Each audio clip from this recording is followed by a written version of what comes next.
A retirement calculator spreadsheet takes all aspects of your wealth: state pension, defined benefit pensions, personal pensions, property income, ISAs, money from side hustles and general savings accounts, and it translates this into an income stream and then deducts the taxes. It will tell you what level of income you can expect in retirement, what retirement goals you can set for yourself, and how long your money will last across a range of different stock market scenarios. Now that sounds complicated, and well, it kind of is, but the advantage of my retirement calculator spreadsheet is that I populate it for you and I then coach you on how to get the most out of it. As the retirement calculator is a spreadsheet, it's yours to keep forever.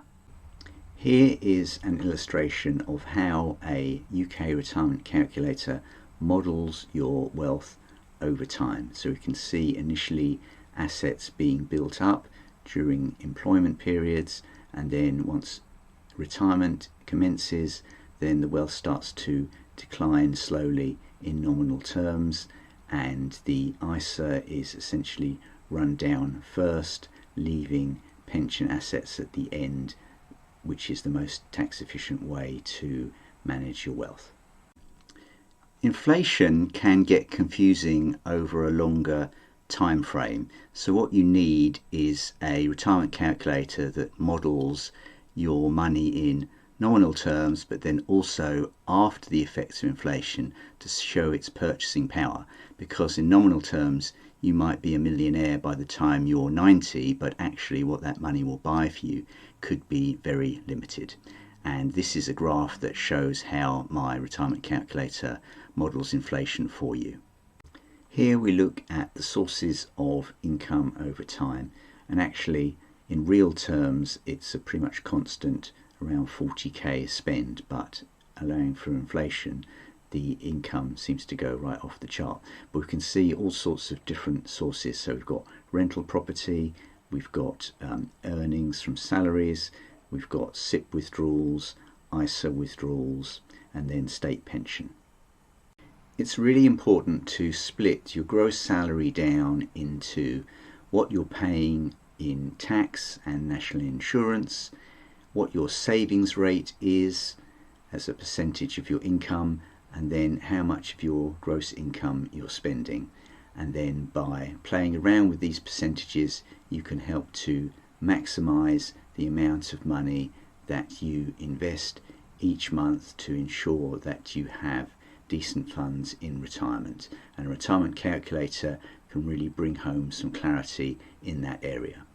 A retirement calculator really comes to life when you start to put in all the goals, all the interesting things that you really want to do in life, and you see whether the retirement calculator can cope with them and your wealth is still pretty much intact. So here we've got some examples of like traveling around Southeast Asia, maybe studying for a master's degree, a home extension, a camper van, very popular in parts of Scotland I gather, or a year abroad in Portugal. You just brainstorm all kinds of things, cost them up, put them in the model, and then hopefully you can achieve some amazing things in retirement once you've got the confidence that you've got the finances for it through going through an exercise like this. With a retirement calculator, it's important to model different scenarios of stock market returns, because it's likely that if you had 3 negative years of stock market returns in a row just after you've retired, then you're going to struggle financially. So what you need to be able to do is identify whether that's occurring and come up with some strategies that you can do to mitigate that.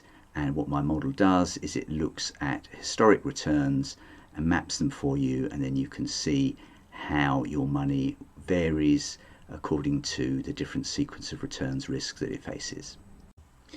Any retirement calculator needs to optimize tax, and it can do that by showing you if you pay the 40% income tax band, and then I can coach you and come up with some suggestions as to how to maybe avoid that. It will also delay the tax burden that you face by having an order of drawdown such that you're taking from ISAs first that don't have any income tax to pay on them. It'll also make sure that you utilise your personal allowance, so maybe you take a bit from the SIP just up to the point at which you start paying tax, and then also it will monitor the utilisation of pension tax-free cash, and if you're not using all of that, then you might want to accelerate some flexible access drawdown to get more tax-free money.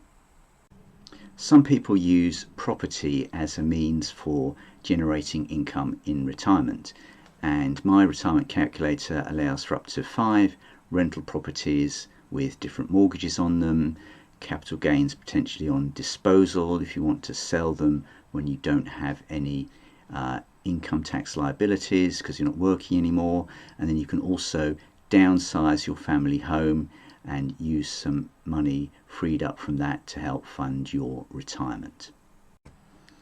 A proper retirement plan will look at different phases of retirement.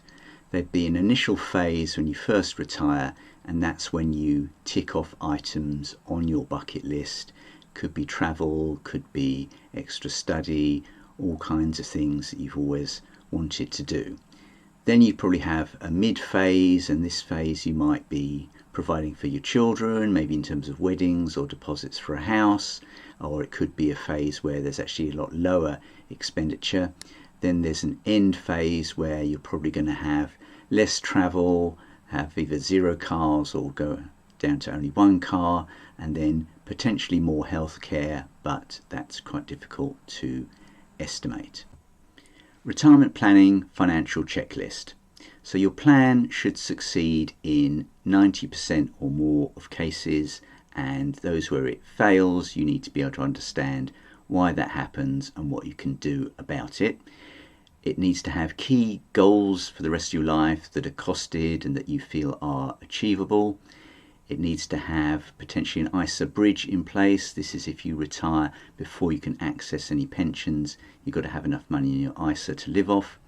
The personal allowance should be fully utilised. So again, if you retire at say 50, state pension kicks in at 67. For those 17 years, you need to have enough in a SIP to utilise your personal allowance. You should avoid or minimise the 40% income tax rate through maybe looking at withdrawals between yourself and your spouse, or just how you're phasing some of your expenditure and the order you're taking from your assets. Your main asset at 90 should be pensions, and this will help minimise inheritance tax.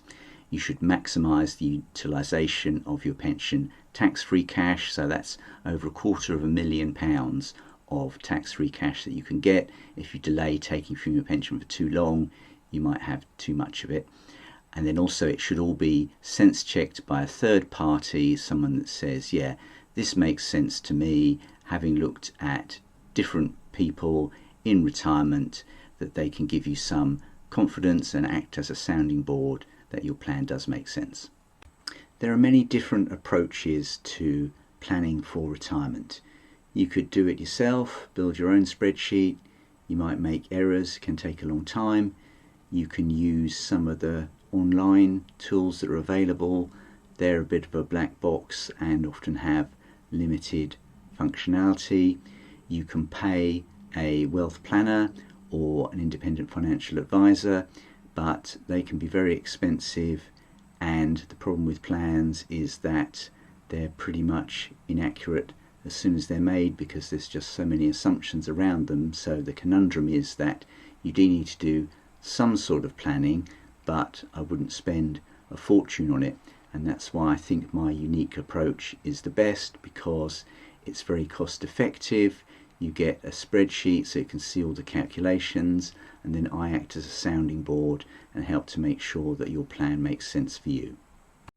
So if a retirement calculator is something you're interested in, go to my website ianshadrack.com, fill in your details, and we can get the ball rolling, and the latest pricing is on my website.